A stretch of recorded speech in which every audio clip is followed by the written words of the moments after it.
Farida njagala okimanye nti abantu ffenna tufiirwa buli lwe tutalondoola.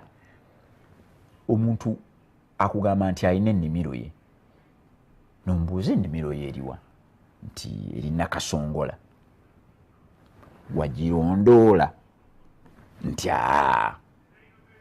awo eba eri mu kufa. What you don't your natural what you don't use you lose.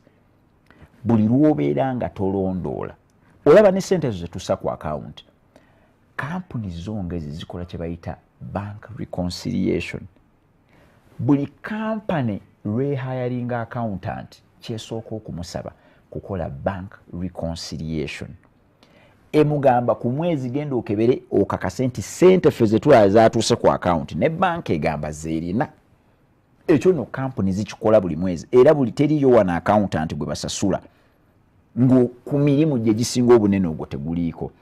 Oyina beera ng'olondoola.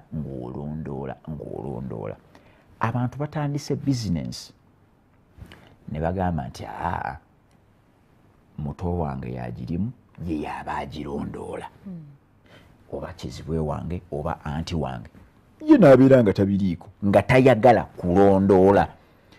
Obutalondoola bukulemesa okutuuka ku buwanguzi mu byenfuna. Okulondoola kukulu nnyo nti nzize ngoberera okulondoola kuno ne ŋŋamba nti waliwo banka emu wano nnene nalinayo account yange nga nteekako sente naye lumu ne ŋŋamba kanzijeyo ka bank statement kange. Ngenda okugyayo bank statement yange nga waliwo omuntu abadde ajjajjako sente obutonotono 18, 13, 14, 13 twagenda ozigatta nga zikola obukadde nga buna. Ne ngenda mu eyo banka ne mbagamba naye bannange sente zange nga ziri mu kuva ku account. Njagala okukakasa nti twesika emyezi ng'ena paka ne bazikuwa. Bazimpa oluvannyuma naye twesika nga baluddewo. Ne ŋŋamba naye abantu bano akasente kange kano. So gwe wenna ali eyo ng'olina account mu bank naye nga gwe tofuddeeyo tolondodde account yo, munnange ojja genda okebera nga zikendedde bya nsusso.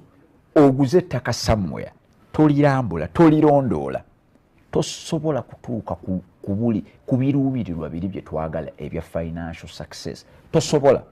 Olina okubirondoola. Ka bizinensi kalondoole. Saagala obeere nnyo ng'ogamba nti weesiga bantu. Kubanga okulondoola kuba kigenda n'otunula mu bitabo. Okulondoola osobola okujja n'obeerawo n'olabako. Osobola okujja n'okebera ebitabo. Obuuza ebibuuzo nga bisatu. Kubanga abantu waliwo vaasi gye nasomako ndowooza Marko 5:21 omukyalo oyo yali ow'ekikulukuto. Yajja n'akwata ku lugoye lwa Yesu ekikulukuto ne kiwona. Yesu yabuuza Peetero ani ankutteko. Peetero ye yasooka yateekawo enjereegerera ng'agamba Yesu nti toyinza kubuuza ani akutteko ng'obwedda tukwetoolodde.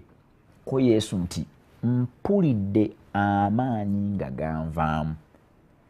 Ekyo nze kyandaga nze ng'omusomesa w'ebyensimbi nti ekisooka Yesu alina record. Akiipinga records amaanyi ge asobola okumanya nti amaanyi gange gaagano gavuddemu.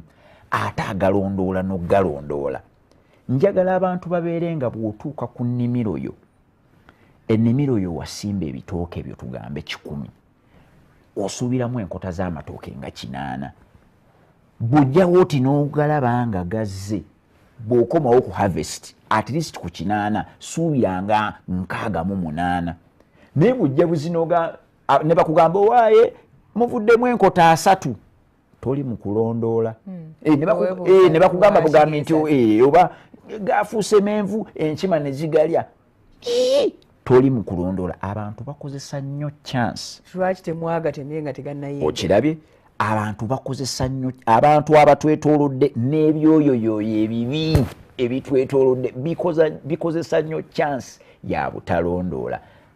Abantu bonna abatalondoola ne bweba family ne bwaba mwana kati bw'otunuulira abaana be tubeera nabo omwana bw'otamulondoola n'omumonitaringa ebitabo byo biriwa osobola okubeera surprise n'obikkula ekitabo ky'omwana nga takopanga ku notice naye nga kivudde ku lack of monitoring. Saagala omwesiga ennyo kubanga Isaiah 2:22 egamba nti omuntu toyinza kumwesiga, omuntu alina just mukka, omuntu talinayo kantu kalala konna, so talina value gy'ayinza kukuwa kumwesiga.